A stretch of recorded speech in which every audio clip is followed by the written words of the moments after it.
300 మంది ఫోన్లు ట్యాప్. మరోసారి బీఆర్ఎస్ ను అధికారంలోకి తెచ్చేందుకు ప్లాన్. హైకోర్టు జడ్జీలు, విపక్ష, విద్యార్థి నేతలు, జర్నలిస్టుల ఫోన్లు ట్యాప్. ఇక POL 2023 పేరుతో ప్రత్యేక ఎలక్షన్ గ్రూప్ అంట ఏర్పాటు చేసిందంట. ప్రతిపక్షాలకు చెందిన సానుభూతి పరుల డబ్బులు సీజ్ చేసిండ్రు. భుజంగరావు తిరుపతన్న వాంగ్మూలంలో సంచలన విషయాలు బయటకు వచ్చినాయి. ఫోన్ ట్యాపింగ్ కేసులో రోజుకో కొత్త విషయం వెలుగులోకి వస్తుంది. 300 మంది ఫోన్లు ట్యాపింగ్ చేసినట్టు భుజంగరావు తిరుపతన్న వాంగ్మూలంలో తేలిసింది. భుజంగరావు తెలిపిన వాంగ్మూలంలో బీఆర్ఎస్ను మూడోసారి గెలిపించడానికి ప్లాన్ చేసినాం. అందుకోసం ప్రతిపక్ష నేతలు, విద్యార్థి నాయకులు, జర్నలిస్టులు, హైకోర్టు జడ్జీలు, ప్రతిపక్షాలకు సహకరించే వారి ఫోన్లను ట్యాప్ చేశాం. కామారెడ్డిలో కేసీఆర్ను గెలిపించడానికి కాంగ్రెస్ అభ్యర్థి అయిన రేవంత్ రెడ్డి సోదరుడు బీజేపీ అభ్యర్థి వెంకటరమణారెడ్డిపై నిఘా పెట్టినాం. TSSP పేపర్ లీక్ లో KTR పై విమర్శలు చేసిన ప్రతి ఒక్కరి ఫోన్లు ట్యాప్ అయినాయి.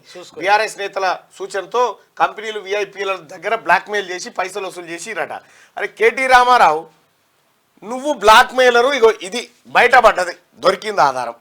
నువ్వు నీ అయ్యా మీరు బ్లాక్ మెయిలరు. ఇంకా నువ్వే KCR సోపతి పడితే ఇగో ఎంత కథ అయిందో చూడ్రి. రామని సోపతి పట్టిన వాళ్ళు పరిస్థితి కూడా గింతే, మీరు గుర్తుపెట్టుకోరి. కాకపోతే జర వెనక ముందు అంతే.